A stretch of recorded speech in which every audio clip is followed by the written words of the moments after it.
Good morning and welcome to the Judicial Committee of the Privy Council. Today we are hearing a criminal appeal from the Isle of Man which concerns a murder trial and raises questions whether a defence of diminished responsibility had been properly presented at trial in support of an alternative verdict of manslaughter. The panel of the board today comprises me, Lord Hodge, and sitting with me today are Lord Hamlin. Good morning. Lord Burrows. Good morning. Lord Stevens. Good morning. Sir Adrian Fulford. Good morning. The appellants are represented today by Adrian Waterman QC and Farhat Arshad. Her Majesty's Attorney General in the Isle of Man is represented by Benjamin Aymer QC and Linda Watts. I will now invite Mr. Waterman to commence his submission. Thank you, my lord, and may it please you. You know representation in light of that introduction, so I shan't trouble you with that. You also know, I think, that this is an appeal on grounds 1 and 3 of an original longer list. And ground 3, to some extent, is founded upon, and in our submission, compounds the effect of ground 1. So they are, in that sense, very much related. And before I turn to the substance, might I make some preliminary submissions to clear the landscape, and they divide into 8 brief topics. First and foremost, what we submit is the test. And as you will have seen in our written submissions, we rely in particular on the case of Tilak and Trinidad. And if I may immediately take you to the relevant short passage in that, quite a long passage has been highlighted, but it's at page 1783 of the bundle, and it starts between C and D. And I'm interested in the part that runs slightly beyond E. And what we submit is that there are 2 conceptually distinct tests or bases of the test for whether a failure of the type with which you are concerned today leads to a miscarriage of justice. The first, we could call it the first limb, concerns the process itself and whether the failures were of a sufficient gravity to undermine the process. But secondly, where a failure or failures does not fall into that category, the test is whether what the impact is of those failures, and in particular, whether the impact is to render the conviction unsafe. And I shall call that the impact limb. I shall refer to failure or failures rather than the words in that extract, misbehaviour or ineptitude, because this is not a case where we are contending that Ms. Jones falls into the description of ineptitude, still less misbehaviour. It's primarily her failure or failures in relation to the one specific issue of diminished responsibility, and even within that, the even more specific issue of substantial impairment. Equally, it's not about the gravity of her failures. It's not about rating them on some scale of ineptitude, as some of the cases speak of. Because the focus of our submissions, and we submit the focus of your ruling will be upon the impact of the failures. And this is important, we submit, to address at the outset, because both the appeal division in the first appeal and the respondent in written submissions have approached it as if it is a process limb case. And as such, the test would be a high one in relation to the gravity or scale of ineptitude or misbehaviour. But as I've already said, because we seek to focus upon failures and the impact on the safety of the conviction, that more restrictive approach is, we would submit, the wrong one. In one sense, because the appeal division took that approach, it's understandable that the respondent has, and we're not seeking to criticise, but we do submit that it's important to distill that out at the outset. The second preliminary topic follows on from this first topic, and that is how we submit safety should be assessed. And straight away we say this is not a case for the application of the proviso in this jurisdiction set out in section 33(2) of the 1993 Isle of Man Act. The appeal division did rely on the proviso at paragraph 144 of their judgment, which is page 38 in the bundle, in particular in relation to the Deemster's directions, including on the issue of diminished responsibility. But because of the terms of section 33(2), namely, and I quote, if the court considers that no miscarriage of justice has actually occurred, then they apply the proviso.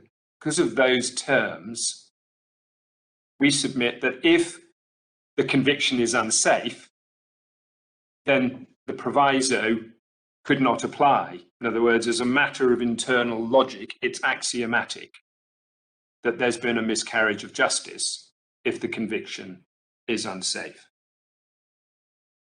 And as you know, English and Welsh law has but one test, and has for quite a long time now, of safety. And wherever provisos still apply, whatever their terms, they are really just different distillations of that central test. So we could, in trying to identify the test, embark upon some of those distillations. And for example, we've cited in our written submissions the case of Stafford, which you'll know well, whether a jury properly directed would inevitably have come to the same conclusion. But we submit the most helpful and most appropriate case to turn to is the case of Holt and Her Majesty's Attorney General in indeed the Isle of Man, which is in our bundle, and the relevant passage by Lord Hughes is at page 1731 and paragraph 27 of his speech. As I'm sure you know, the issue in Holt was the failure of the Deemster to direct the jury that they had to be sure of the requisite state of knowledge of the appellant in a case of money laundering, whether she knew or suspected, or believed or suspected. And there was a very strong inferential case that the appellant did know, and Lord Hughes set it out slightly earlier in his speech. But nonetheless, the board allowed the appeal, and in doing so, as I've said at paragraph 27, Lord Hughes expressed the test thus: the more difficult question in the present stage is whether this clear error of law in the summing up renders the conviction unsafe. It will not do so if, had the error not been made, conviction would nevertheless have been, and here's the word we seek to emphasise, inevitable. So what these two preliminary submissions we submit boil down to is, this is an impact case. The question of the impact is whether it renders the conviction unsafe. And in assessing that, the test is whether, if it were not for the failures of Ms. Jones and the compounding failures or misdirections of the Deemster, whether a conviction would nonetheless, of murder, would nonetheless have been inevitable. The third preliminary topic is the relevance or otherwise of the degree of violence in this case. There was undoubtedly considerable violence by the appellant upon the deceased, and it was undoubtedly consistent, if not indicative of, a loss of control. But the question at trial in relation to diminished responsibility was whether that loss of control was fully to be held the criminal responsibility of the appellant, or his responsibility was to be partially diminished, resulting in a conviction instead of manslaughter. There were, of course, two other defences run at trial: self-defence and provocation. The nature of the injuries as a result of that loss of self-control made self-defence, it's easy to say now, of course, but an unlikely defence to succeed. On any view, they were not proportionate. And similarly, in relation to provocation, whilst loss of control was not difficult to establish, the objective element of what was to be expected of the reasonable person again made it very unlikely that provocation would succeed. This is why we set out in our written submissions that the best defence available to the appellant always was, assessed objectively anyway, diminished responsibility. And we don't say that Miss Jones should not have run self-defence or provocation. Those were clearly her instructions. But we do say that diminished responsibility was not in this case an afterthought, and that it did require very careful analysis and treatment. And we do say that on that aspect of the trial, the extent of the violence was entirely neutral, for the reasons we've said. The fourth topic is that the existence of an abnormality of mind, the prerequisite for the defence, in this case, namely an unstable personality disorder of borderline type, was not in issue by the end of the case and is not an issue in this appeal. We emphasise that because much of the respondents' written submissions themselves seek to emphasise how thoroughly Ms. Jones addressed the issue relating to abnormality of mind.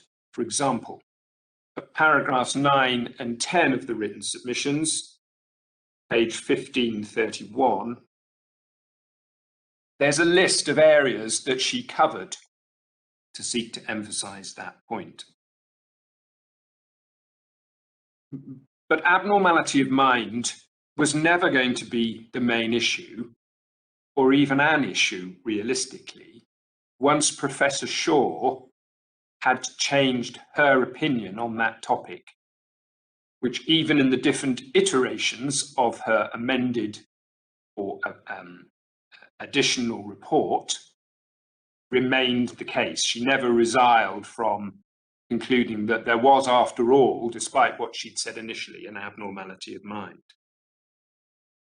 Still less was it going to be an issue in the case once her report was excluded by the Deemster, because both of the remaining experts were quite clear about it, as we shall briefly come to.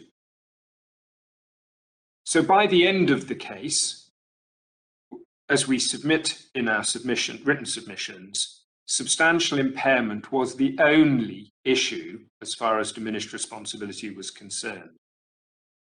And obviously the main issue here today is whether that was adequately dealt with. The fifth topic is that it is clear in our submission, and I don't believe it's contentious, that Dr. Puri was entitled to give his opinion as to whether the appellant's responsibility was substantially impaired. The authorities can be very shortly summarised, and we would submit the starting point, in fact, is Matheson, which was heard on the 24th of March of 1958, so a year and 3 days after the 1957 Act came into force, and quite probably the first case on the Act to reach the Court of Appeal. And in Matheson, in short, 3 experts, not all psychiatrists, but all with expertise in psychiatric matters, reached the conclusion unanimously that the defence of diminished responsibility was proved. Notwithstanding that, the jury convicted of murder. And the Court of Appeal allowed the appeal, concluding that there was no rational basis in the evidence for the jury to have rejected those 3 experts' opinions. And it is implicit, therefore, that their opinions as to the essential element of substantial impairment must have been admissible and indeed admitted. Matheson was cited a couple of years later in one of the formerly leading cases on diminished responsibility, Byrne, where Lord Parker, Chief Justice, made explicit that which had been implicit, we submit, in Matheson, when he said, quote, medical evidence is, of course, relevant. That's the final paragraph for your note on page 1638 of the bundle. The case of Dix in 1982 took the matter still further, we submit. On page 1671, where the necessity for, or the need, sorry, for expert evidence was described as a, quote, practical necessity. I've not taken you through these in the interests of time, but they're in the bundle. By the time of Brennan, which of course is a case concerning the amended provisions of diminished responsibility, amended by the 2009 Act, the Court of Appeal, Lord Justice Davis presiding, ruled that expert evidence, even on substantial impairment, was even more important in the more structured provisions that Brennan were dealing with. What is worthy of note in passing is that in Brennan, and it's at page 1621 of the bundle and paragraph 51, Lord Justice Davis, towards the end, dealt with the fact that the need for expert evidence was nonetheless such as to render that evidence admissible, even though the effect was to trespass, my word, not his, on the ultimate issue. And here one might well find the explanation for the fact that some not as fully versed in the history of the law on this topic were uncertain about whether a psychiatric expert was entitled to express her or his opinion on substantial impairment where, as here, it was the ultimate issue. As my lords will know, we haven't cited it, but in the well-known case of Stockwell, Lord Taylor described this interface between an expert's opinion and the ultimate issue as a vexed issue. And he went on to say that if there ever has been such a prohibition based on an old authority called Wright, with a W, quote, it's long been on and in the breach more than the observance. And for the record, because it's not cited, that's 1993-97 Criminal Appeal Reports 260 at page 265. We submit this invites attention, and we invite your attention now to page 1230, where we'll find a statement of Dr. Puri, which he made in relation to this appeal. And it's in particular paragraph 20 that we invite your attention to.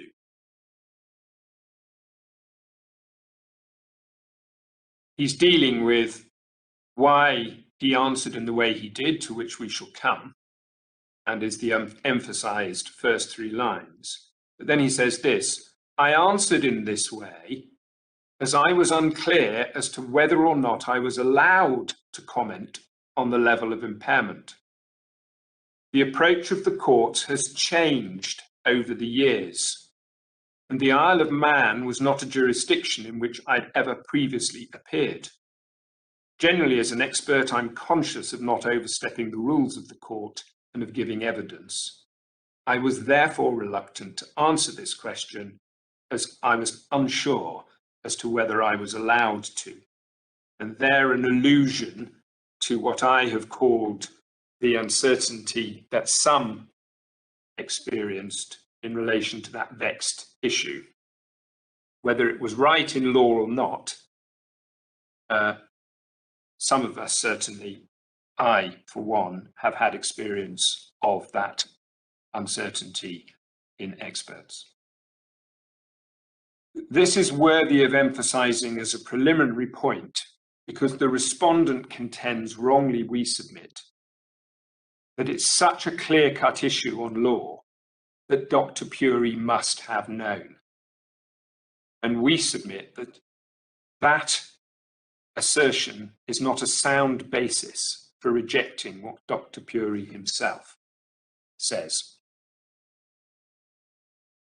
The sixth preliminary matter is very short and flows entirely from the fifth, and that is Miss Jones was entitled to tell Dr. Puri whether in conference before the trial or when the difficulty arose at trial, that he was entitled to give his opinion on the issue of substantial impairment, particularly the substantial aspect of substantial impairment. And seventhly, we submit that she was also entitled, in fact, simply to ask him to provide the opinion at paragraph 15.3 of his report, which is the critical paragraph, the most critical paragraph in this appeal, which is at page 100. And as I say, we shall come to it. But she was entitled, if necessary, simply to ask him to read it out. Or, even more, if necessary, she was entitled to read it out herself and ask him to comment. Contrary to the respondent's suggestion at paragraph 23 of its written submissions, we submit that it's not a common practice to restrain or refrain from leading an expert on a contentious opinion at all. Common practice is to ensure that the expert gives her or his opinion, and it is frequent that that is done by simply inviting the expert to look at the relevant paragraph, to tell the court her or his opinion, or even to read it out. And sometimes experts just choose to read it out. They, of course, have their reports with them. And no one could, and in certainly our experience, no one does object to that, because it's opinion evidence. Moreover, it has clear statutory justification, both in England and Wales, under Section 30 of the 1988 Criminal Justice Act, and as we have set out in the Isle of Man, under Section 18 of their 1991 Criminal Justice Act. Obviously, it's a matter of judgment for the mood of the trial and the particular witness, how an advocate elicits such an opinion. Sometimes this route will be employed and sometimes not. But when it's not because it's prohibited, it is permitted. If the report itself is admissible without leave where the expert is giving evidence, then individual passages from the report are admissible. It follows as night follows day. We submit that's the statutory justification for what is, if not invariable, it's certainly usual practice. And eighthly and finally, by way of preliminary topic, we submit that the interests of justice are clearly in favour of the board admitting into evidence this statement, which I've just taken you to, of Dr. Puri. The test, as we've already set out, is the test in Benedetto at page 1602H, going over to 1603 of the bundle. I needn't read it out because it boils down to whether it is necessary or expedient in the interests of justice, and we submit it clearly is because of its content. It seems the respondent does not now disagree with that proposition, and those who instruct my learned friend, indeed Miss Watts herself, I think, consented to the admission of this evidence by email, which is set out in the bundle at page 1479. What Mr. Ayner now submits in his written submissions, as I understand it, is that it should be given little weight. And that's because there's been no reasonable or persuasive explanation for the failure to adduce it at trial. That's paragraph 20 of his submissions, page 1536. And he relies on Erskine. We submit that Erskine has no application to the circumstances of this case. Dr. Puri's statement is not about whether he held the opinion that responsibility was substantially impaired at the time. His report made clear that he did. His new statement is about why he didn't say it in evidence. And that being so, logically, it simply couldn't have been adduced at the time. It is an ex post facto explanation by its very nature. So we submit the overwhelming balance of the interests of justice is in its admission, and indeed it being given due weight. That will be, of course, a matter for you. So those are our 8 preliminary topics, and I turn then now to the substance of the matter.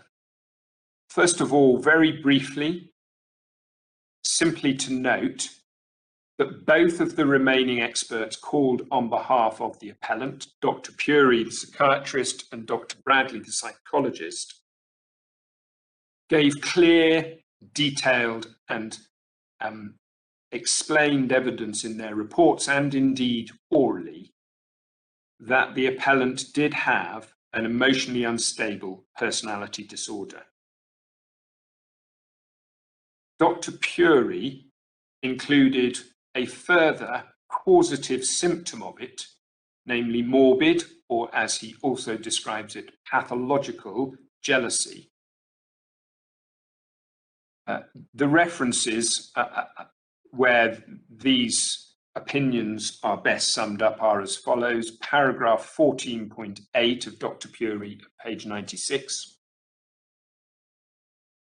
Paragraph 14.20 at page 98. And then lastly, Dr. Bradley at paragraph 3.4.3 at page 107.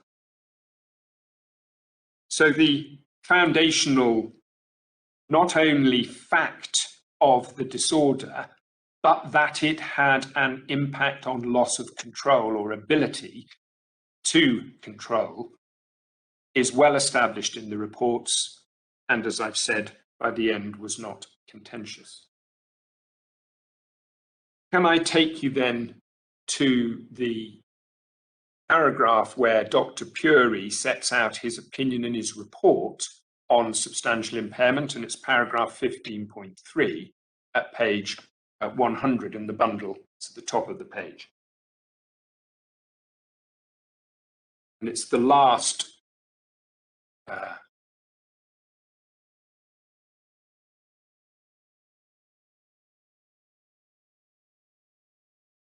I might as well read it all. Emotionally unstable personality disorder and morbid jealousy are both recognized as mental abnormality by the courts. And in my opinion, there is a clear and robust medical basis for the jury reasonably to conclude that in this case, they substantially impaired Mr. Anderson's mental responsibility and so on. We submit a clear, unequivocal expression of his opinion. Dr. Bradley similarly expressed his opinion clearly. It's at page 119 and paragraph 4.1.3, the bottom of the page.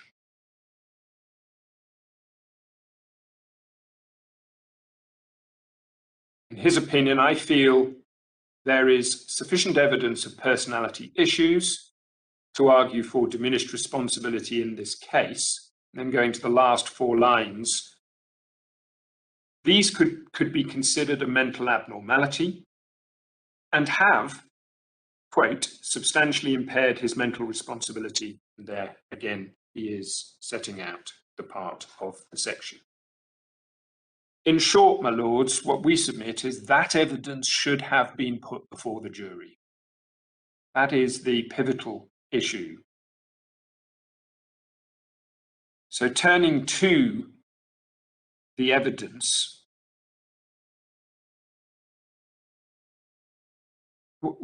notwithstanding what Dr. Puri says in his new statement, the respondent submits in written submissions of paragraph 16, page 1534, that it must have been obvious to Dr. Puri that he was, quote, being called upon to give his opinion on the ultimate issue of substantial impairment. And that submission is based on the context of what went before the relevant part of his evidence, which is found in the transcripts in the bundle at page 928. Starts at line 30, just over 3/4 of the way down the page. And at paragraph, I shan't read it out, my lords will have read it and can read it, of course, themselves.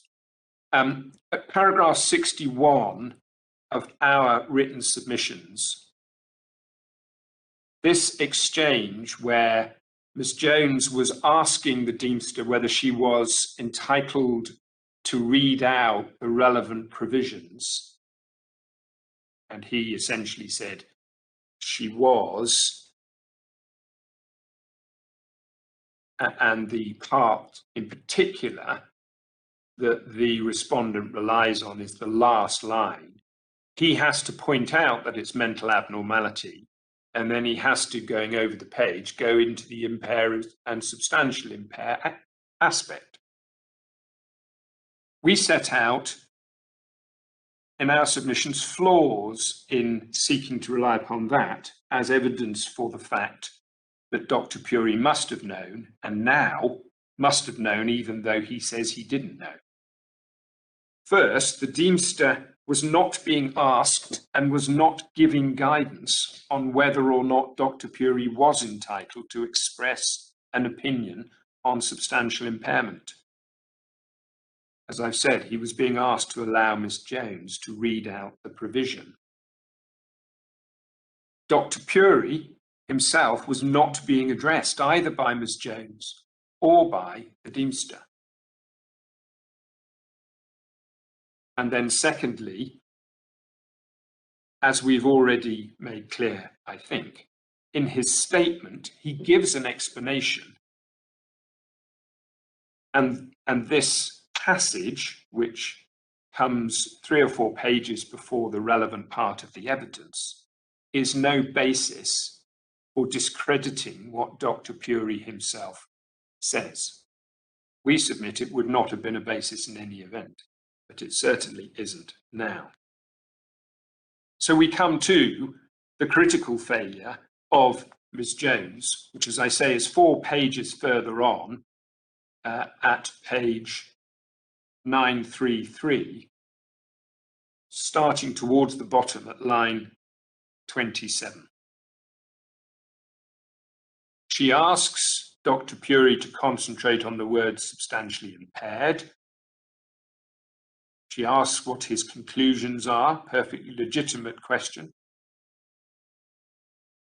And he says, in my opinion, the personality disorder has a direct link to the violence and would have impaired his mental responsibility. Whether that impairment was substantial or not, I would not be able to comment on that. That would be for the respected jury. And then you will see that Miss Jones simply and immediately goes on to deal with the degree or the severity of the personality disorder. And Dr. Puri explains that it's a severe personality disorder. We've read that out, although I know you'll be familiar with it now, because it shows that Dr. Puri himself gave there and then his explanation for why he wasn't giving his opinion. And his explanation was that it was for the respected jury. This should immediately, we submit, have alerted Miss Jones to the issue, and she should immediately have assured him that he was entitled to give this opinion. If in doubt, she could have asked the Deemster, as she had done on other issues, one not so long ago. And the obvious thing to do was to take him to the relevant paragraph and ask him to read it out. We submit it should also have alerted the Deemster to the need to assure Dr. Puri that his opinion was admissible. And the strange thing about this case is how easily the problem could have been put right. When it comes to cross-examination, Miss Watts very sensibly doesn't touch upon this issue at all. The words substantial and impairment don't feature in her cross-examination at all. And of course, I'm not criticizing her for that. That was a sensible tactical decision in the circumstances. Despite the fact, as we have covered, that Dr. Bradley too expressed an opinion as to substantial impairment, Miss Jones didn't even touch upon that topic with him. And that failure can get lost in the slightly greater detail of the failure in relation to Dr. Puri, but it too is inexplicable. And again, sensibly, Mrs. Watts did not touch upon that in cross-examination. So this pivotal, critical, the most critical evidence in the case, as it turned out, evidence, was not put before the jury. Immediately after Dr. Bradley had concluded his evidence, the Deemster, as conventional, that being the end of the oral evidence, embarked upon the beginning of discussions as to law and directions with the advocates. And that process begins at page 411 in your bundle.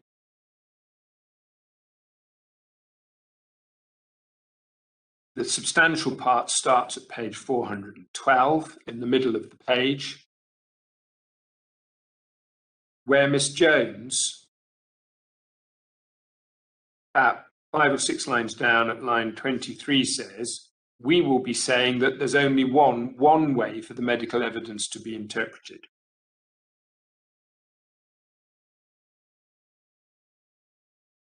We submit that 3 important points emerge from this passage from 412 onwards through really to about page 415. First, whatever the explanation for Miss Jones' apparently confused understanding and her submissions in this passage, it makes one thing very clear. She did not make a tactical decision for one reason or another not to ask Dr. Puri and then Dr. Bradley about substantial impairment. As I've already touched on, she starts by saying she's going to make a submission to the Deemster that he has no choice but to withdraw murder from the jury because the medical evidence is all one way.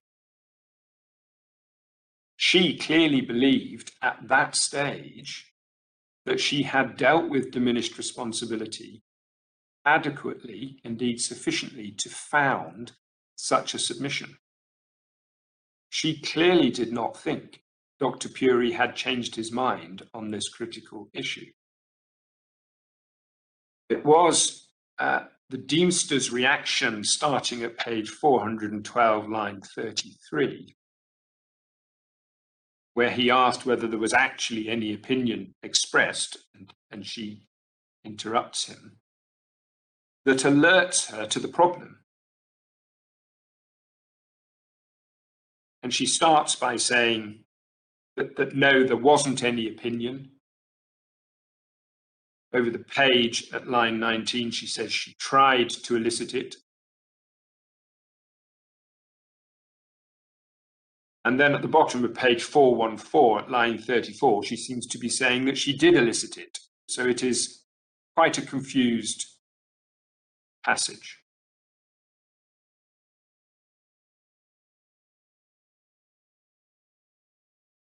But at line 22 on page 414, we have her understanding of why,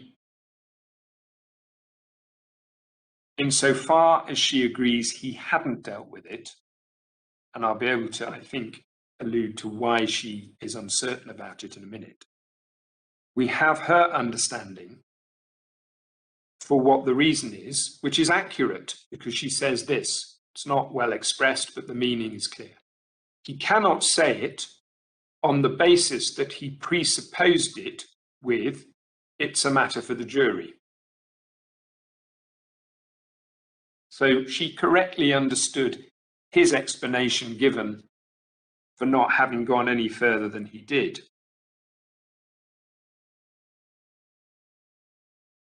But the Deemster pointed out to her at line 24 that the expert is in fact entitled to say it. And that exchange makes difficult to understand something I'm going to come to in a moment about the approach the Deemster took. But before we come to that, to go back to line 34 on page 414 if we can, what she says is, well, it was my recollection of what he said, sir, and then there's something unintelligible, paraphrased it with a reference to when we were, the question for the jury, but it was substantial. But I've misunderstood that he didn't say that, sir. Would have impaired his responsibility over the page. I've taken that to be classed as severely person disorder. So again, a very difficult to follow sequence of words, assuming it's accurately transcribed her words. But she appears to some extent to be conflating the severity of the personality disorder on the one hand with substantial impairment on the other hand. But she goes on at line 19 on page 415 that if she has let her lay client down by thinking he had given the opinion on diminished but didn't, that she feels terrible. So as I've said, no possible basis for concluding she'd made some sort of tactical decision. The second point from this passage is the Deemster's, it's a longer passage than I've referred to so far, this exchange on the law, which straddles 2 days, is the Deemster's interpretation. So if we turn, please, to page 427, and we're now on the following day, with obviously a night intervening. And at line 20 to 23, the Deemster expressed his conclusion or understanding in these terms, and it's the last 2 lines. In today's currency, $64 million question, and your expert ducked it. Putting it bluntly, he ducked it. And he repeats that 4 pages further on. I needn't take you to it, at line 23 on page 431, exactly the same expression, ducked it. Given that Dr. Puri had made clear in his evidence why he wasn't giving that opinion, it's not clear why the Deemster interpreted it in this way. We submit the obvious interpretation, particularly when you take account of that exchange between Miss Jones and the Deemster about her understanding of why he didn't, and the Deemster saying, but he is allowed to. The obvious interpretation was the correct one, which that Dr. Puri thought, or at least worried, that he wasn't permitted and played it safe. The non-obvious interpretation is that he didn't want to give his opinion. And that's the interpretation upon which, in pithy language, the Deemster settles. Thirdly, that erroneous, we submit, non-obvious interpretation provided the basis for what went on to become an error of law by the Deemster. At page 429 in the bundle, at line 28, the Deemster says this, excuse me.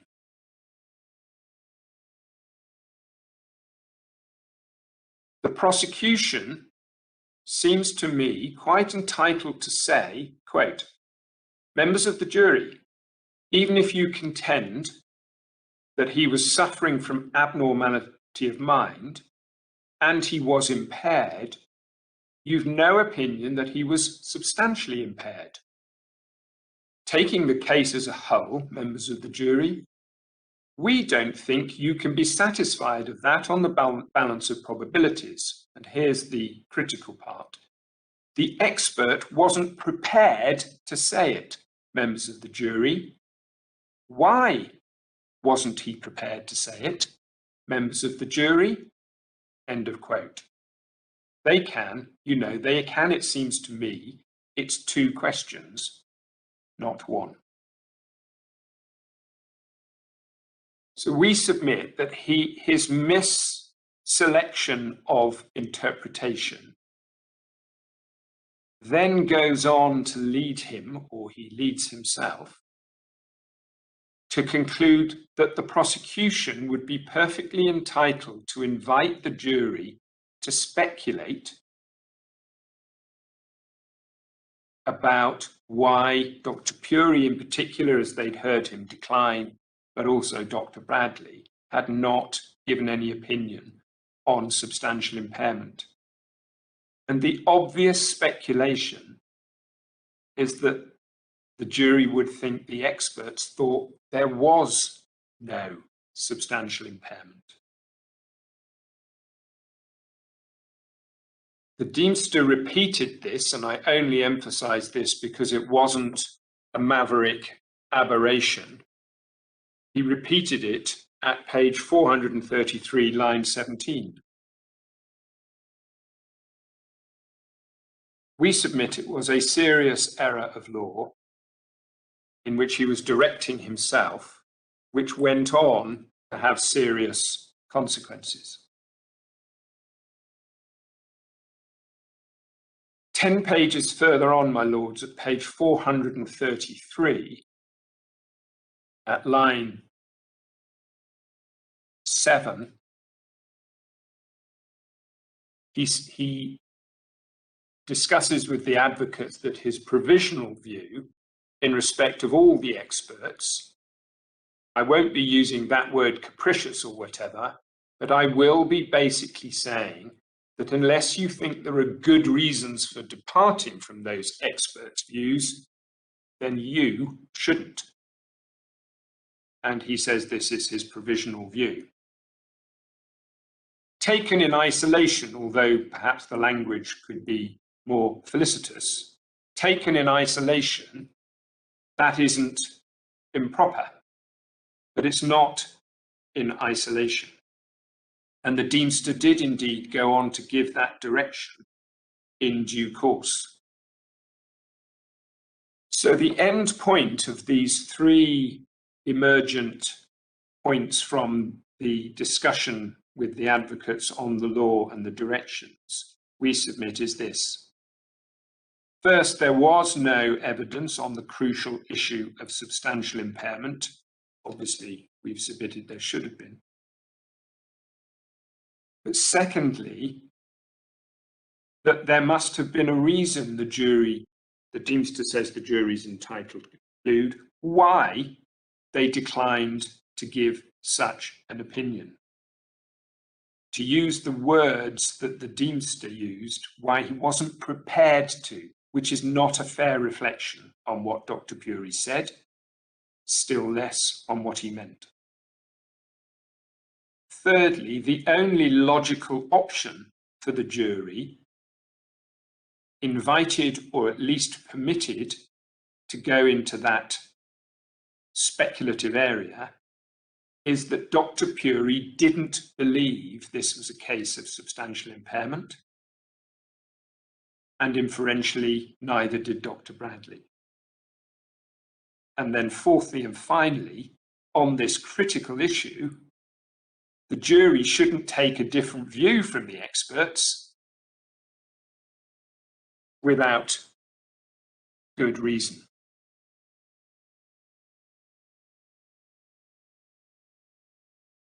It seems, my lords, clear that overnight the 9th to the 10th, Ms. Jones had also provided some written submissions, and that those submissions included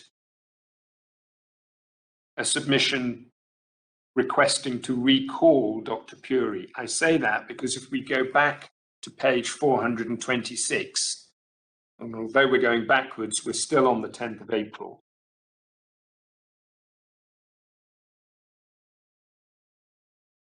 Line 12, the Deemster says, Mrs. Jones, that point 15 of your submissions, yes, sir, you won't be able to recall Dr. Puri to ask him again about whether or not the defendant was substantially impaired.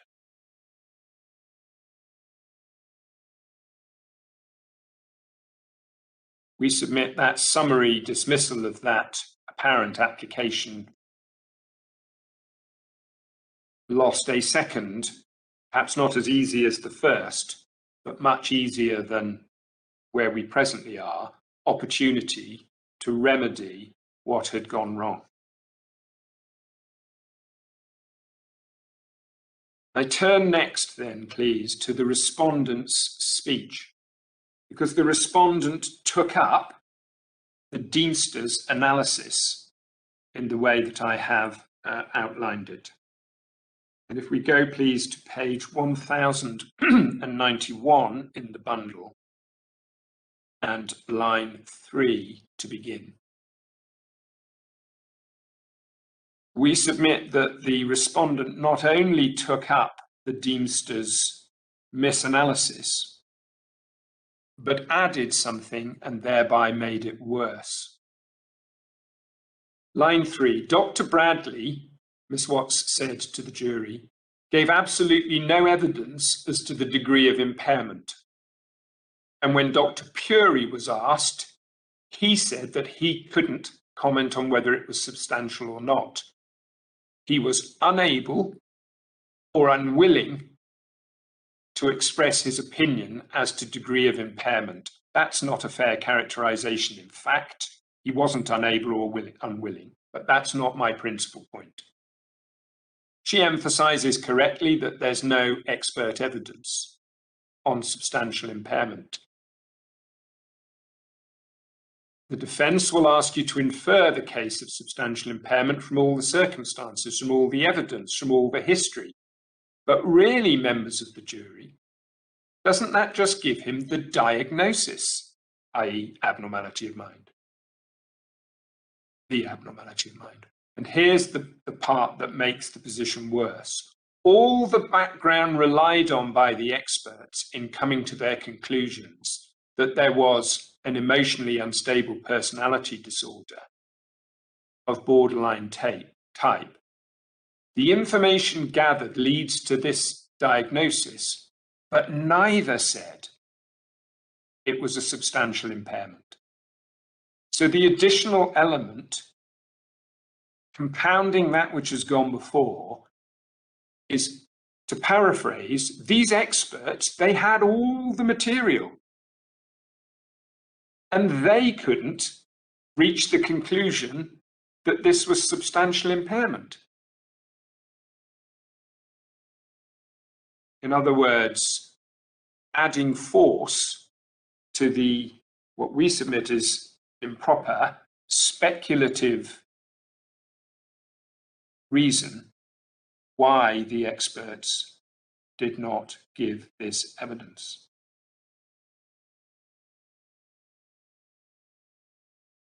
I'm going to turn then briefly to the summing up before I go back to Ms. Jones' speech, because the summing up doesn't remedy this, it in fact perpetuates it. The Deemster was true to his own analysis by laying the foundation for the jury to speculate, and in particular in relation to Dr. Puri to do so. And we need to turn, please, to page 497.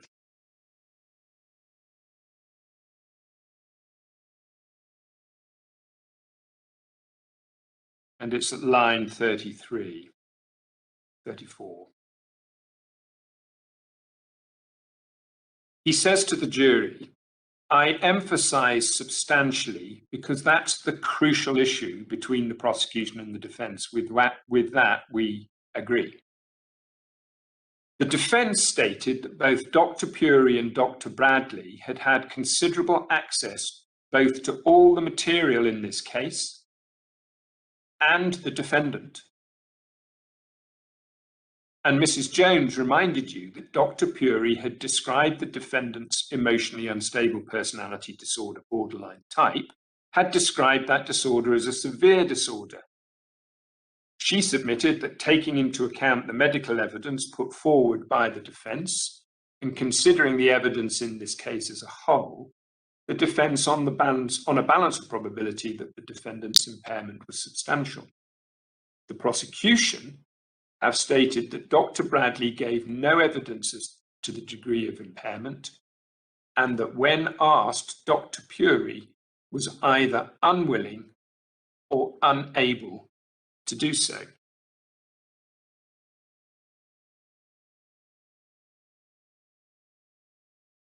And then, as I've said, somewhat later at page 578, line 12, he gives his direction about the jury being free to depart from the experts, but not without good reason.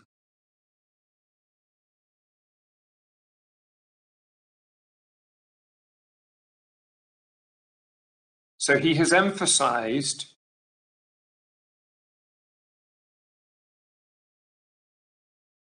back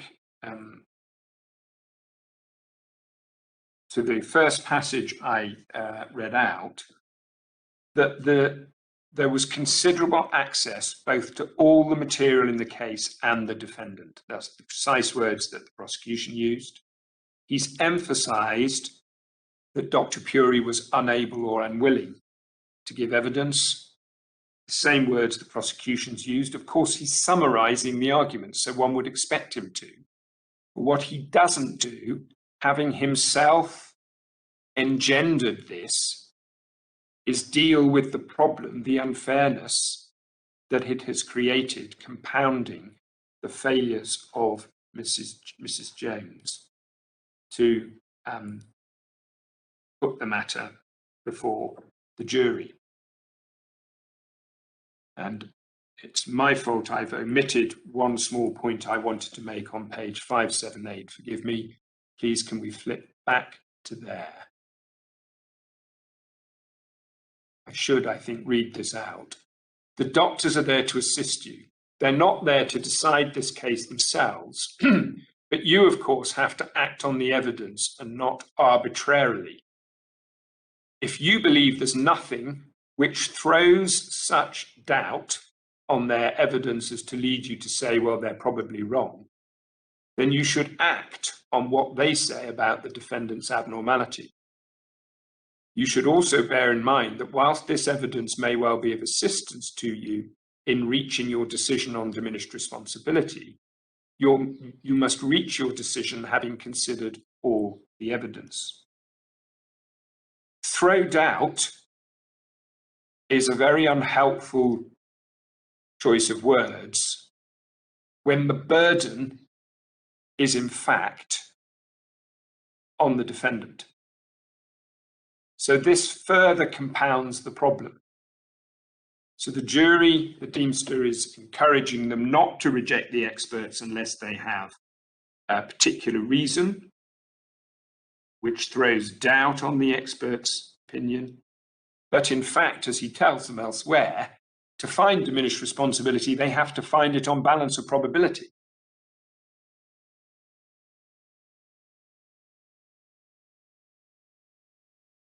My lords, all of that, as I said at the outset, Miss Jones' failures, and I'm sorry, there's no other way but to describe it than that, and the Deemster's misdirection to himself and the outworking of that compounding the problem mean this crucial issue was simply not put before the jury in the way that would have made this trial fair. And given though that analysis. There was nothing Mrs. Jones could do by the time of her speech to put it right. At best, she could have mitigated the harm.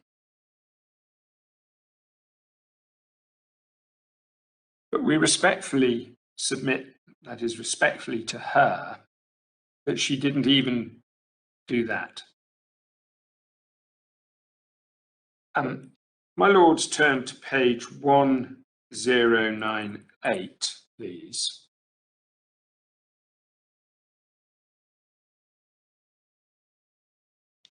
She's here addressing the jury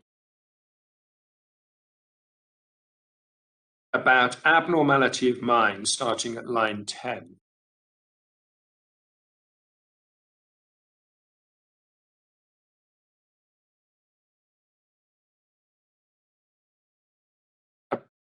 And she blends into the word substantial at line 15. And she then gives a description of the law on substantial, doesn't mean total, so on. But she has mixed up abnormality of mind and substantial impairment, which seems to have been something that had bedeviled her throughout. Other than a mention of diminished responsibility, at the very end, at page 1129 and lines 37 to 39, as a very much an add-on, she doesn't mention it again during the whole of her speech. And again, she relies only on it as an adjunct to what's gone before. I should say she mentions it when she's dealing with alcohol earlier at page 1117, but that's only in terms of addressing the issue of alcohol, not anything substantial about it other than that. Lastly, as far as her speech is concerned, there was a number of features of the evidence which, in attempting to mitigate the harm, one would, we submit, have expected her to make reference and to place reliance. And here I need to take you to the defendant's evidence, because that's where these things principally surface. Page 1412 at line 15.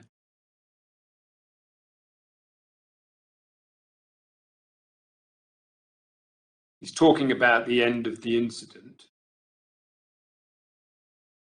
I think it's not always clear, but he says it was like a bomb had gone off in my head, because I could hear noises and I couldn't make out exactly what those noises were, but I could hear shouting, I could hear screaming, but I couldn't physically or mentally make out the exact sounds of what was coming out. That passage is not referred to at all in the closing speech. I'm afraid the appellant's evidence is not all in one place in the bundle, so the next reference is page 841. There are some advantages to electronic presentation, I think, being able to go to pages more easily.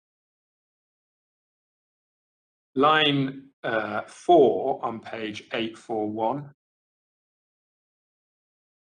The appellant says, that was a point where it all got overwhelming, too much. And the person who I was, the person who I am, stopped being that person.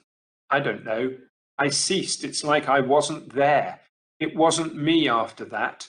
And that was it. I don't know. I disappeared. the person who I am and is, stopped. He repeated that or something almost identical twice more. I'm not going to take you to it, but it's at page 871, line 17, and 878, line 21, the latter being in re-examination. Miss Jones did not mention these features at all in her speech.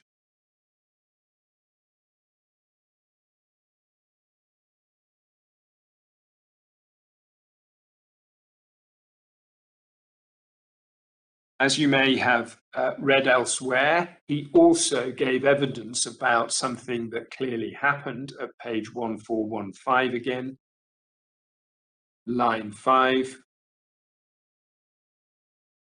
says, I got a knife, the biggest knife in the kitchen, and came in and handed it to her. That's Alison, his wife. Not blade first, but handle first, and said, go on then, kill me, kill me. And she didn't take it. I went back into the kitchen. I remember coming back in. Miss Jones did refer to that evidence, it's fair to say, at page 1127, but not in any sense in the context of diminished responsibility and the effective impact of his mental abnormality. And lastly, both in chief at page 1417, line 1, and in cross-examination at page 881, line 33, through to the next page, he said he recalled none of the calls from relatives during the latter part of the events. There was obviously a telephone schedule that set them out. We don't have it, but he didn't recall them. And once again, she didn't refer to that at all. Well, my lords, I turn finally to, and relatively briefly, to the first appeal before the Appeal Division of the High Court. Before I do this, can I invite your attention to page 15, which is part of the court's ruling, but on a slightly different topic.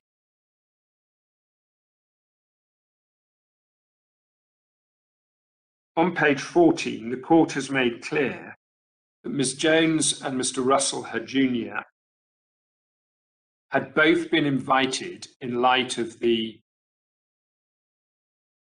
serious complaints and criticisms in that first appeal, which, while they do not marry entirely with the way I have put it, were nonetheless about the same topic and as serious.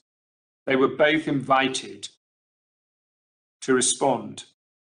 And then at paragraph 37, we have the Appeal Division's summary that in the event, no response was filed either by Mrs. Jones or Mr. Russell.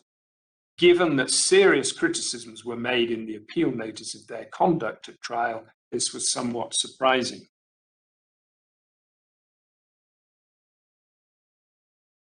This case is not a McCook case because the facts are not in dispute. They're there on the transcripts. But nonetheless, our instructing solicitors did endeavour to make contact with Miss Jones and were told she'd retired and indeed the firm had closed down. We don't ask you to draw any adverse inference, of course, from failure to assist. We mention it simply first out of completeness, and secondly because Mrs. Watts has recently provided, under the heading corrections in the respondent's written submissions, that at some point Mrs. Jones has come back to practice. Clearly Mrs. Watts would know that because she practices in the Isle of Man Also, and in the circumstances of the history we've set out, we didn't try again to contact Mrs. Jones. But my lords would expect, and we can confirm, the privilege has been waived a long time ago. So had there been any issue, of course, anyone, including the respondent, could have sought Mrs. Jones' assistance. But that is not forthcoming, and that's where we are. Turning to the substance of the appeal, then, the bulk of our submissions thus far outline why it is we say the appeal division got it wrong. But they also made, and they applied the wrong test, as I said at the outset, we submit, the too restrictive test. But they also made some further errors, and I just briefly want to finish with those. First, at page 27 and paragraph 84, going over the page, they said that the issue of substantial impairment was a purely psychiatric question. That is, we submit, wrong. Although they said the jury is entitled, I can leave it there because it probably isn't a very material error, but it's worth noting. Secondly, and more importantly, at page 32 and paragraph 109, they adopt the words used by the Deemster during discussions on the law, namely, not prepared. They say that Dr. Puri was not prepared to say that impairment was substantial in his evidence to the jury. Having said that they are satisfied that Dr. Puri appreciated the significance of the question about substantial impairment.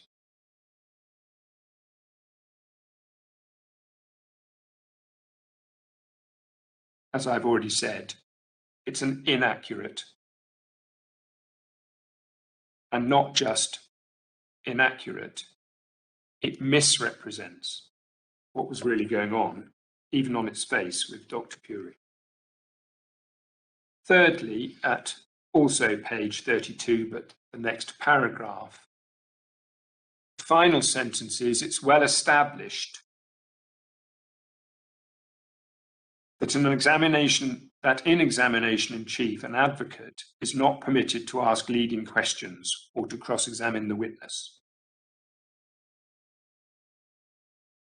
We submit, for the reasons we've already outlined, that that is wrong, and the well-established practice is different and has a clear statutory basis.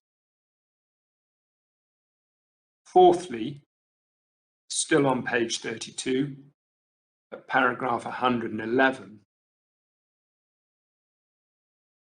they concluded that Mrs. Jones had made a tactical decision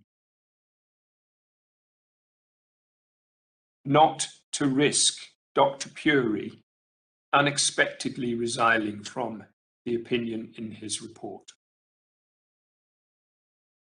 That is simply not justified, as we have shown.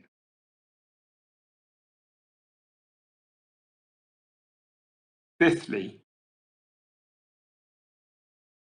the appeal division say at page 33, paragraph 116. It's clear from discussions between Mrs. Jones and Deemster Montgomery after the conclusion of the evidence that Deemster Montgomery believed that Dr. Puri had, quote, ducked answering Mrs. Jones' invitation to say whether or not the impairment of the appellant's mental responsibility was substantial. We do not believe that such is an unfair assessment of Dr. Puri's evidence. That's wrong. We submit it's irrational, it doesn't fit with the evidence, it's in fact wrong in law, but critically it's wrong. And it's on that basis that the appeal division reject any criticism of Deemster Montgomery. To be fair, they didn't have the deconstruction that we've undertaken of the transcripts as to that particular exchange on law, but nonetheless, we submit they were not entitled, so it was wrong to dismiss any criticism of Deemster Montgomery. And sixthly and finally, at page 38,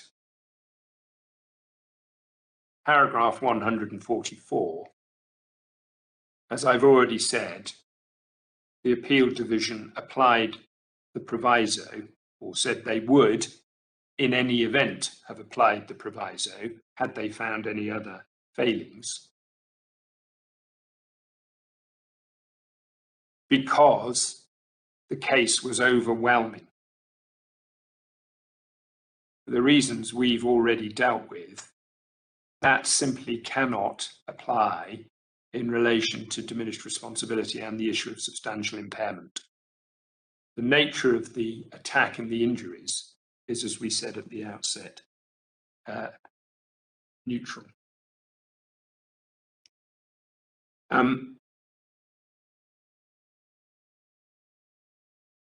My Lords, that concludes the substantive part of our submissions and leads me to my short conclusion,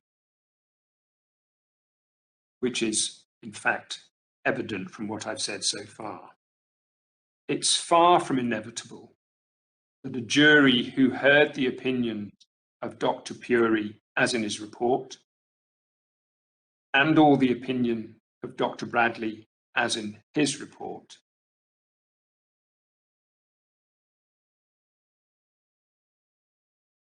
and who had had the matter left to them properly by the Deemster, would nonetheless have convicted of murder. It's simply not possible to go anywhere near that assessment of whether this conviction for murder is safe.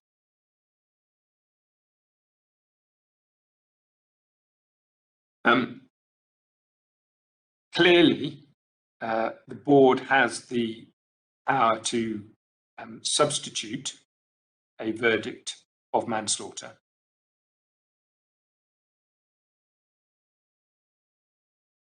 And Mr. Anderson has been in prison since the incident until now, the incident being on the 30th of November of 2013. So some 7.5 years. That is a sentence, as we know, equivalent to twice its length as a determinate sentence. He received a minimum term of 15 years. And so it is open to the board in our submission to say that he has served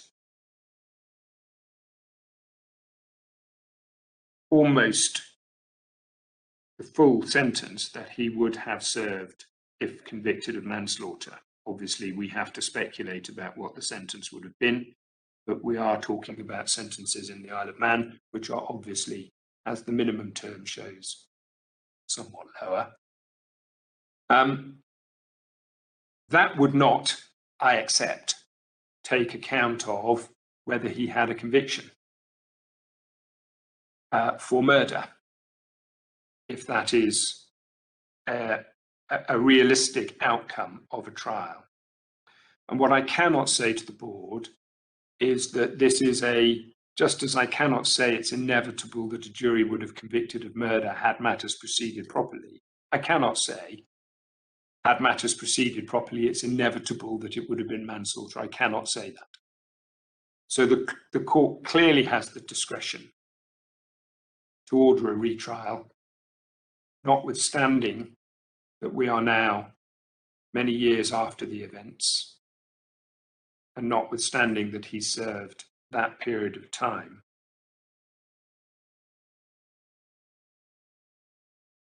we do invite you to consider simply substituting the verdict of manslaughter, bearing in mind there is no contrary evidence on substantial impairment. But if you are unpersuaded about that, then obviously the appropriate course is a retrial. My Lord. In relation to the evidence, can we just go back to Dr. Bradley's evidence? Yes. That's by reference to your case, page 1500. Yes. I mean, it seems to me it could be said to be rather more tentative than you have suggested. Paragraph 42.2, he says he feels that there's sufficient evidence of personality issues to argue for diminished responsibility, to argue for it. The last sentence, he says these could be considered a mental abnormality and have substantially impaired. Yes. Could be read as could have substantially impaired.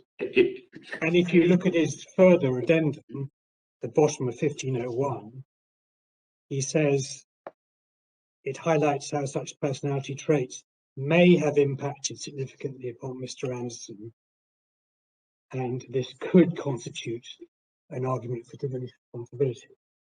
I agree with respect, my Lord.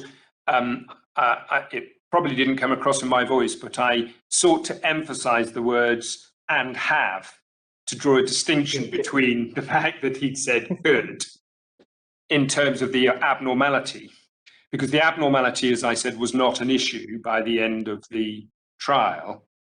I accept that it is not as clear-cut as the very clear opinion of Dr. Puri. And Dr. Puri, on any view, and I'm not just saying this because of what my Lord has raised with me, was the lead expert. As is conventional, it's the psychiatrist who gives the lead opinion and often requires the assistance of a psychologist to carry out some sort of metric, which is pretty much what happened here, although Dr. Bradley extends much further. So it is not as unequivocal. He does say, however, unless it's a slightly sloppy use of language, that it has substantially impaired. But I entirely agree that subsequently he uses the word could, and I can't tie down his language any better than what it says on its face. My Lord.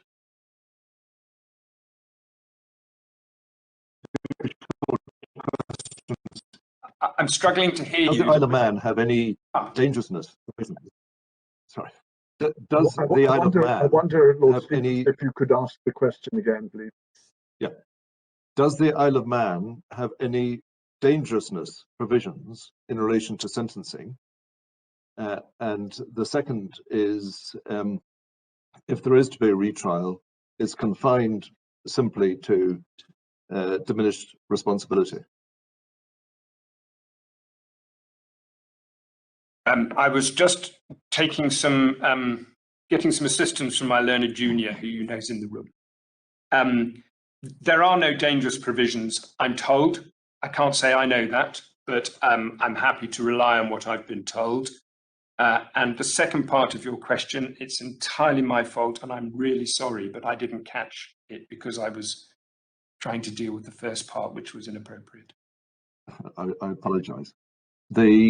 If there is to be a retrial, Yes. then the retrial is to be confined to the only defence of diminished responsibility. We would have to take instructions on that. I would be surprised if it was any different from that. But I haven't got clear instructions on that. I have seen the appellant virtually. That's not been an easy process, and I haven't seen him very often. And we've only been instructed to deal with the appeal.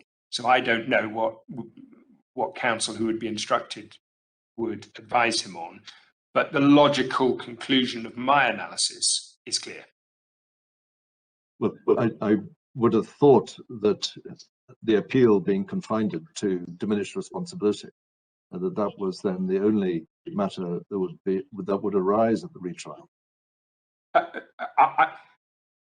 I can say that would be my advice, but I can't say that would necessarily be somebody else's advice or followed. And I don't think anyone could bind a retrial to that narrow issue, but certainly my advice would be clear for the reasons that I've put in my submissions.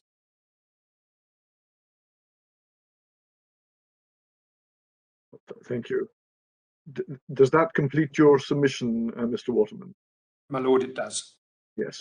I don't think that the members of the panel have any further questions, so I'll thank you very much for your submissions, and I'll ask Mr. Aina to respond. Thank you. May it please my lords, may I deal firstly with the law briefly? Our respectful submission is that there is one test, and that is whether the appellant has had a fair trial, and that what the board has had to deal with in the case law has principally been, how do we approach cases where an advocate has failed to reduce the character, the good character of their client? And the board's position has been, the starting point is that that is a fundamental error. That the good character of an appellant at trial will always be a principal matter of relevance. What the board has had to tackle is, having reached that position, does that automatically mean that the conviction should be set aside? And if one looks at all these cases, including TLOC, I hope I pronounced that correctly, what the board has been trying to do is to say, well, no, it has to assess the facts of the individual case. In some cases where essentially it's one person's word against another on a murder case, the board has said in that type of situation, a failure to reduce the good character is fatal because it's one person's word against another, and good character must have a huge amount of weight in that type of case. But in the facts where there are other pieces of evidence, circumstantial evidence, said, well, taking it in the round, although it is important, its impact in terms of the safety of the conviction, the fairness of the proceedings is minimal. It's one simple test. Did the defendant have a fair trial? And the court has to assess, first of all, what has gone wrong, if something has gone wrong.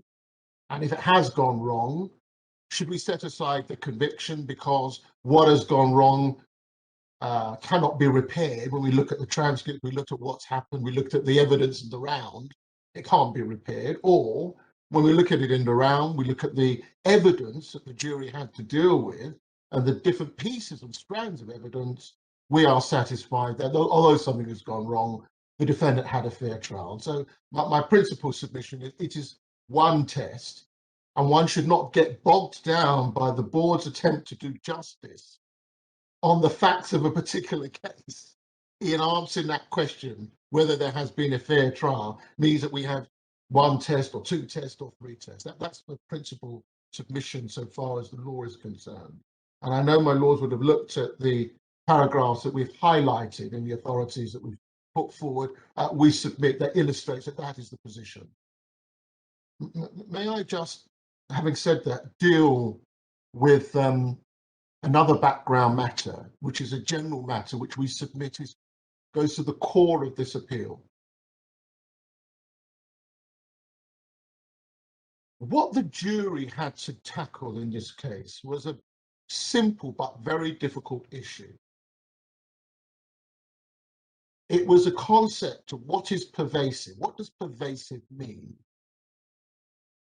A jury can understand somebody having a psychiatric illness that they've had throughout their life, and evidence is being placed before them that at different times of their life, this psychiatric illness has spilled out into the public domain, either by somebody doing a violent act and it's recorded, and there is some evidence of them hearing voices or some sort of mental disorder. And so there is a history that the jury can look back at and say, well, we know that this person is ill, and we know that the illness has been pervasive. It's always been there. From time to time, it's come out and it's demonstrated itself. The crucial issue the jury had to deal with in this case was that accepting that this man had an illness, I'm not going to take labels down, he had an illness, it's accepted within the law. The question that the jury had to decide is, was it pervasive? In other words, was it there all the time? So that on the night of the 30th of November, it was there and it was overwhelming in his behavior. And so the guidance that the jury were looking for is, how did he behave in his family life? How did he behave in his work life? How did he behave in his life with partners, relationships? How did he behave with his wife? And how did he behave with Mr. Roberts? And the question, when they were looking at all those different spheres of his life at trial, was there evidence of his mental illness featuring in these different parts of his life? And what these experts were trying to demonstrate, and I mean at this stage that we should put aside the labels. I know the labels are important because the statute mentions them, but if we just put the labels aside for one moment, what these experts were trying to demonstrate is that when you look at each area of his life, his mental illness was pervasive. It was there. And they were trying to tease out in the minds of the jury why it was there, things that may not have been obvious to an ordinary member of the public. They, as medical practitioners, were trying to say, well, when you look at this behavior, this is an indication of the illness being there. Therefore, the illness was pervasive. Therefore, the illness was serious. Therefore, there was a direct link between the illness and what happened on the 30th of November. And my lords, the respondent's submission is simple. If the experts had successfully been able to persuade a jury on the balance of probabilities that when you looked at every aspect of this man's life, the illness was there, it was persuasive, they would have found diminished responsibility. The term wouldn't have mattered because they would have decided that when we look at each area of this man's life, we are satisfied that the experts have persuaded us that the illness was there and it was acting upon his behavior.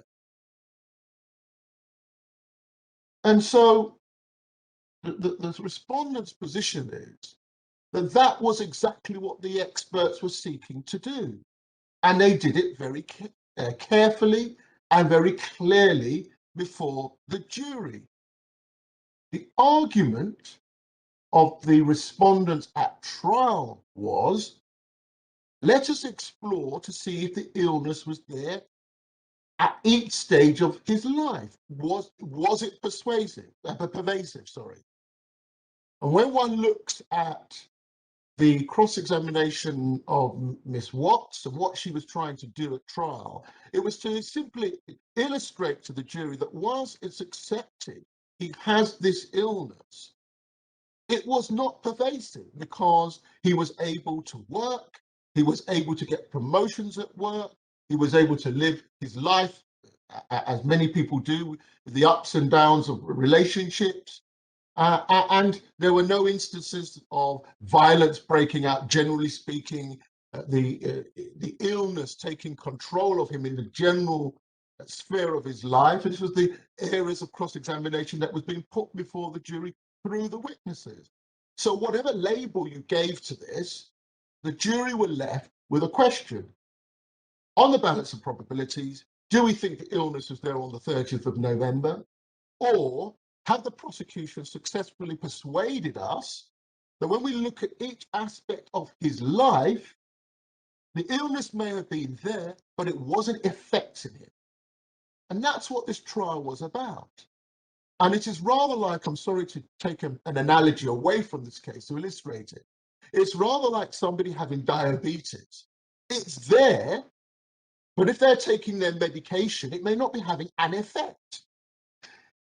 If they're not taking their medication, then it will have an effect and it will demonstrate itself. And so what the jury were concerned about was this: we accept he has an illness and we're told that it's a severe illness, but are we persuaded that it was pervasive? And my lords, that is the basis of the respondent's approach towards this appeal. It's the basis of the respondent's approach to the way that the Deemster dealt with the matter, and it's the basis of the way it was dealt with in the appeal court. And so, having given that introduction of where the respondent is coming from, may I please, I'm going to go by my written case summary because I think that's the reason it's there, just and pull out certain aspects, please, of it. I'm actually going to start, if I may, right at the end, it's page one. Apologies. It's page 1547 in the bundle, and it deals at the bottom, paragraph 39 on R1547. It deals with the closing speech that was made on behalf of the appellant. Because having just outlined the background matters that I wish to illustrate that that was the way that defence counsel saw the issues at trial. And my lords, the submission will be that I want to take you briefly to 9 areas of the closing speech where evidence of diminished responsibility was dealt with in detail, focusing on what the issue was for the jury, namely whether the illness was pervasive. That was the issue. And the starting point, please, number 1 is R1101. My lords, if I just say page 1101, you'll know that I'm referring to the bundle. So if we go to page 1101. So.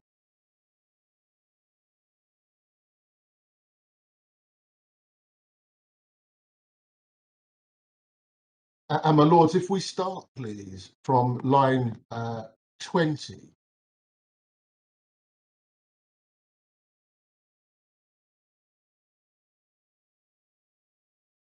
All right, just give me a moment.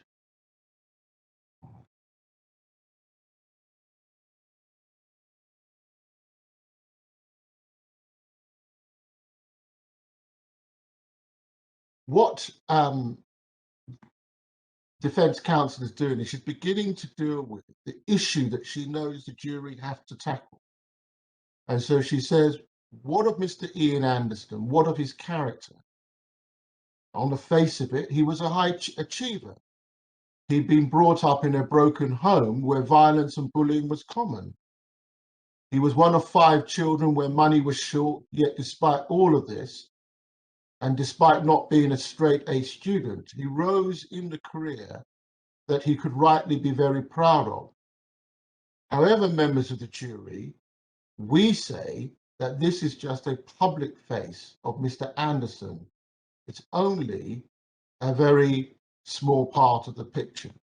She then goes on to deal with background, the violence, the bullying, the marriage and continues over the page to page 1102.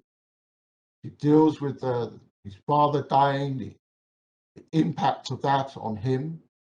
And so, having summarized all that relevant evidence to the jury, she then at line 7 says, the psychiatrist and the psychologist mention it to you, yes, moving around a lot within the firm, but he has still been there for some years.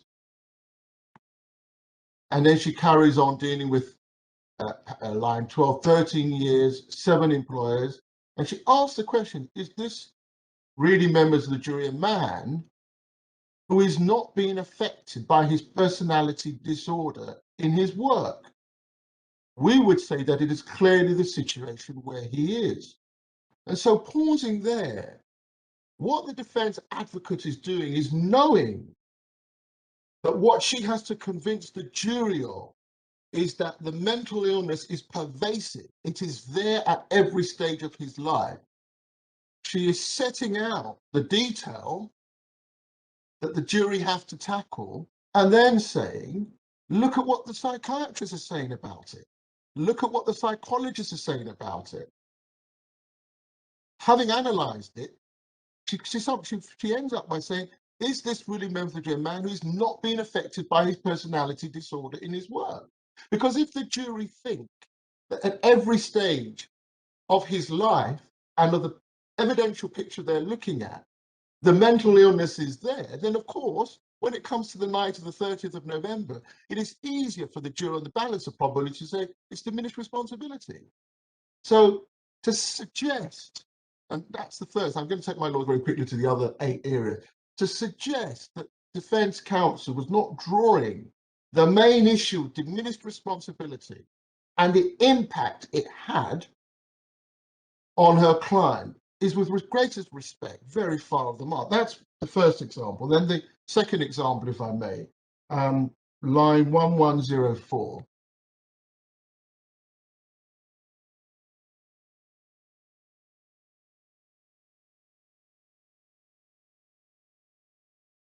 And if we go, please, to line 17.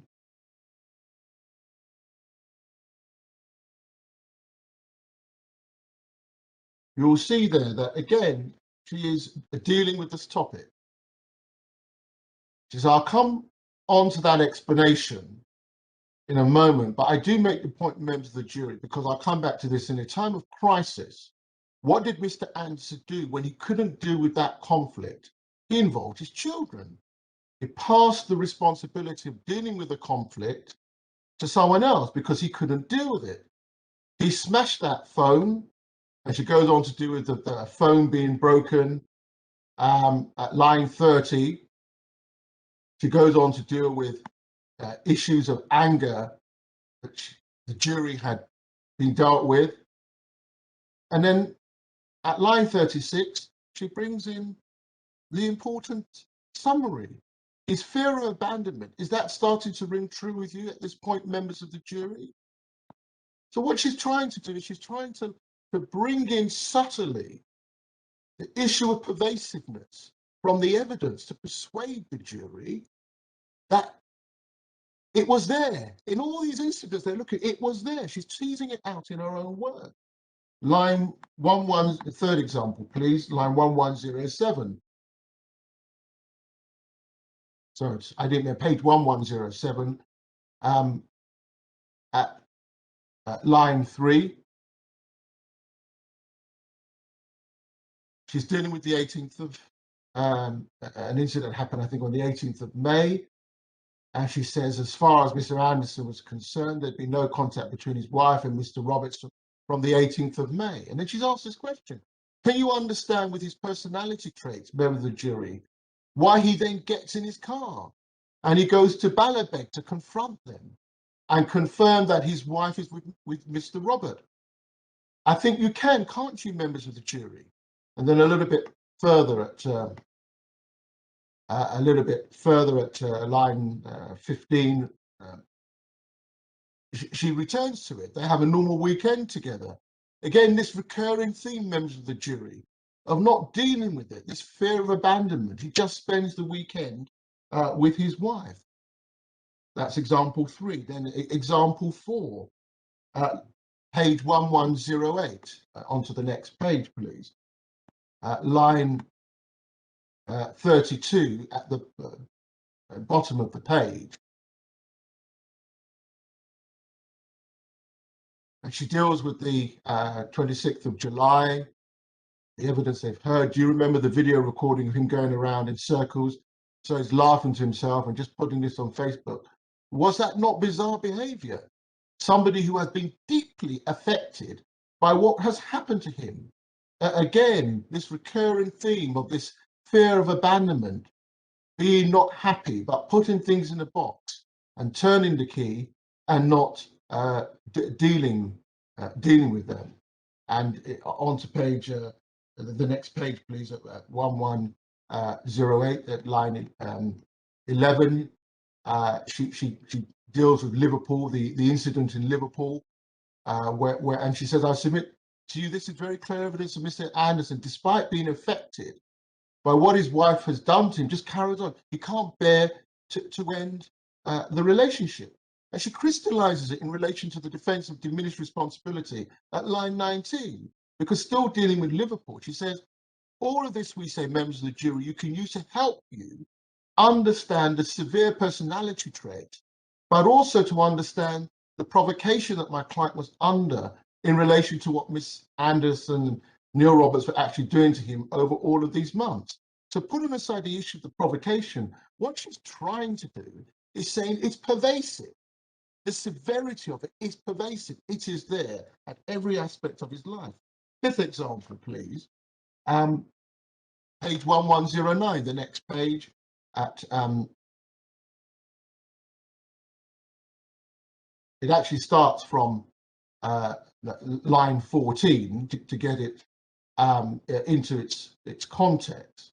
But having set out the factual position that she's addressing the jury on, she then at line 21 says, the picture you saw of the Lord Clifton pub, he had every intention of challenging her, but she denied it. And then he mellowed and he took happy pictures. Again, indicative, members of the jury, in relation of his inability to deal with what would be staring anybody else in the face. Anybody else would be saying, what are you doing? This is crazy.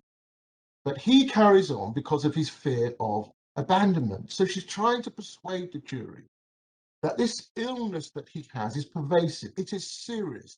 He doesn't behave in the way that a normal person would behave. A normal person would have the clear evidence that his wife is cheating on him and would make a decision and act upon it. But she's trying to show the jury that because of his mental illness, he's not acting on it. It's pervasive. It is there. 6th example, page 110, line 21.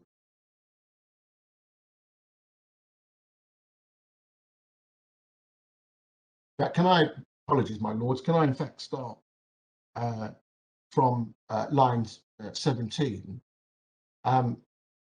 The advocate says, hang on, she's left you again as soon as you went to work. She's living with a man who was your best friend. She's taken the dog. You're having sex with her. It's like having an affair with my wife.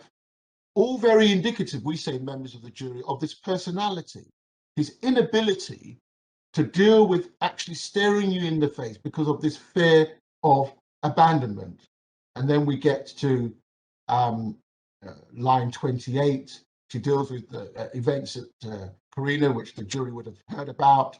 Excuse me, which page are you reading from? Is this? Apologies, my lord. I do apologize. I've gone on.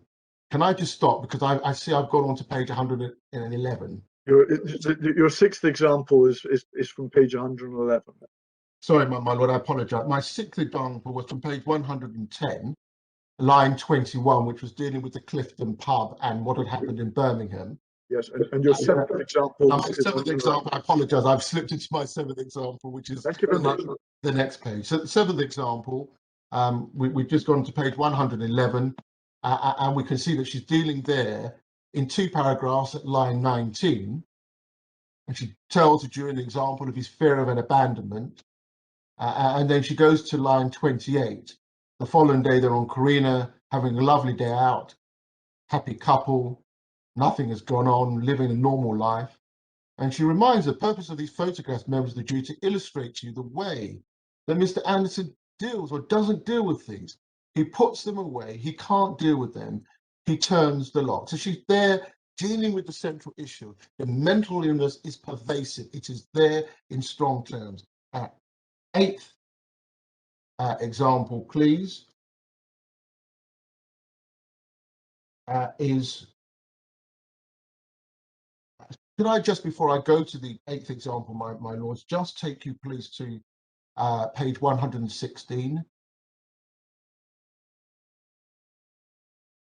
This is not one of the evidential examples. I'm taking you to page 116, line 30, just so that you can see in the context that she interposes here at line 30. She said, before I move on to the weekend of Friday, the 29th of November, I want at this point to very briefly refer to the two doctors that you heard from. And in relation to that, I would say to you, members of the jury, that they had considerable amount of access to material and to Mr. Anderson. They both have their different aspects. And then over the page, to page 117, line 3, Mr. Anderson has a personality disorder and it was purveyed as present at the time Mr. Roberts died. The issue for you will be on that particular area of the law to decide whether or not it substantially impaired his responsibility at the time. When you consider that, I would ask you to bear in mind what Dr. Puri said. This was a severe personality disorder. So, my lord, I just draw your attention to the where that appears in the 9 points that I'm telling you. She puts that in the middle of what she's been telling the jury about, and then we get on to the 8th point, which is at page 1122. 1122, line 35 at the bottom. And she's dealing with CCTV that they have seen in Bayview. And she says, you remember, members of the jury, that the psychiatrist found this very helpful in relation to their processes, in that it is very clear that Mr. Anderson does not want to engage with Mr. Roberts to begin with. But over a period of time, Mr. Roberts persuades Mr. Anderson to be friendly. So it's all to do with this erratic behavior, which she's been trying to persuade the jury is pervasive. And we've now got to the day of the incident. And she's saying that the same pattern still continues. Over on to, still on the same 8 point, if one goes to page 1124, please, 1124, line 23, she just deals briefly with the rings that I think my learned friend in his written submissions, I think, had indicated had not been dealt with. But yes, my lord. Thank you very much indeed. If the doctor had given evidence as to his opinion about it being substantial, then there would have been, and I hesitate to use the word, substantial cross-examination about that. These points would have been put to the doctor, and the psychiatric evidence would therefore have emerged. But none of these points were put to the doctor, as far as I understand. My lord, when I come to the cross-examination of the doctor, I will beg to differ on that. What my learned friend did, if I may say so skillfully, is that she did cross-examine the doctor on why he was saying there was a link between the severity of the illness and what had happened on the 30th of November, but she did so without mentioning the word substantial. So there I agree.